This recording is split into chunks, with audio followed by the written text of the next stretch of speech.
Hello guys, ഞാനും ഏട്ടനും കൂടി ഷാരൂട്ടിക്ക് ഡ്രസ്സ് എടുക്കാൻ വേണ്ടി പോവാട്ടോ. നമ്മളിവിടെ കൊയിലാണ്ടി മോംസ് ആൻഡ് പോപ്സ് പറഞ്ഞിട്ടുള്ള ഷോപ്പിലേക്കാണ് പോകുന്നത്. സെക്കൻഡ് ടൈം ആട്ടോ നമ്മളിവിടെ പോകുന്നത്. നല്ല അടിപൊളി കളക്ഷൻസ് ആട്ടോ ഇവിടെ ഉള്ളത്. കുട്ടികൾക്ക് വേണ്ട ഒരുവിധം എല്ലാ സാധനങ്ങളും ഇവിടെ ഉണ്ട്. അതുപോലെ തന്നെ ഗിഫ്റ്റ് കൊടുക്കാനുള്ള ഐറ്റംസും കാര്യങ്ങളൊക്കെ ഉണ്ട്. നല്ല ഓഫറുകളും കാര്യങ്ങളൊക്കെ ഉണ്ട്. ഡ്രസ്സിനൊക്കെ 50% ഓഫർ ഉണ്ടായിരുന്നു. അതുപോലെ തന്നെ ബ്രാൻഡഡ് ഐറ്റംസ് ആയിട്ടുള്ള കുട്ടികളെ ബോഡി ലോഷൻസും കാര്യങ്ങളും എല്ലാം ഇവിടെ ഉണ്ടായിരുന്നു.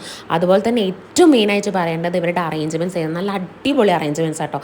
കണ്ണെടുക്കാൻ തോന്നില്ല, അത്രയ്ക്ക് സൂപ്പറാണ് അവിടെ കാണാൻ. ഞാൻ മോക്ക് ഫുൾ കവർ ചെയ്യുന്ന ഡ്രസ്സായിരുന്നു എടുക്കാൻ വേണ്ടി പോയിട്ടുണ്ട്. എന്നിട്ട് നമുക്ക് ട്രാവൽ ചെയ്യാൻ വേണ്ടിയിട്ട്. പിന്നെ അതുപോലെ തന്നെ നല്ല ടോയ്സ് ഒക്കെ ഉണ്ടായിരുന്നു. പക്ഷേ ഒരുപാട് വലുപ്പമുള്ളതാണ്, ചെറിയ ടോയ്സ് ഒന്നും ഉണ്ടായിരുന്നില്ല. അപ്പോൾ ഞങ്ങൾ കുറച്ച് സാധനങ്ങളൊക്കെ വാങ്ങി നേരെ വീട്ടിലേക്ക് വന്നു. വാങ്ങിയത് എന്തൊക്കെയാണെന്ന് വെച്ചിട്ടുണ്ടെങ്കിൽ ഈ ഫുൾ കവർ ചെയ്യുന്ന ഈ ഒരു ടൈപ്പ് നല്ല മെറ്റീരിയൽ ആട്ടോ ഇത്. പിന്നെ ഒരു ജീൻസിൻ്റെ ടൈപ്പ് മോഡൽ വരുന്നതും കൂടി വാങ്ങിയിട്ടുണ്ടായിരുന്നു. ഒരു 3 സോക്സ് വാങ്ങിയിട്ടുണ്ടായിരുന്നു. പിന്നെ അവൾക്ക് കർച്ചീഫിന് വേണ്ടിയിട്ട് ഞാൻ ഒരു 7 പീസ് വരുന്ന ഒരു ബോക്സ് വാങ്ങിയിട്ടുണ്ടായിരുന്നു.